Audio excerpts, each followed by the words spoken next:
BJP জিন্দাবাদ, মনোজদেব জিন্দাবাদ। আমাদের যে আজকে লড়াইটা ব্যক্তির বিরুদ্ধে লড়াই, জনগণের স্বার্থে লড়াই, পার্টির বিরুদ্ধে না, দলের বিরুদ্ধে আমাদের লড়াই না। আমাদের লড়াই হলো ব্যক্তির বিরুদ্ধে লড়াই। আমাদের যে পঞ্চায়েতে নির্বাচিত প্রধান উপপ্রধান হয়েছেন তারা আগামী দিন দুর্নীতির সাথে যুক্ত আসলো, যার কারণে আমরা এলাকাবাসী জনগণ আমরা একত্র হইয়াছিলাম। আমরা পঞ্চায়েত তালা মারছি এবং রাস্তা অবরোধ করছি।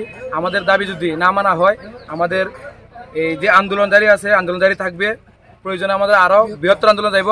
আমাদের একটু স্লোগান এবং একটু আওয়াজ, আমাদের মাননীয় মণ্ডল সভাপতি এখানে উপস্থিত থাকতে লাগবো, আইতে লাগবো, আইয়াসিরা এই সময় করতে লাগবো, নাইলে আমাদের দাবি জারি থাকবে এবং আন্দোলন জারি থাকবে।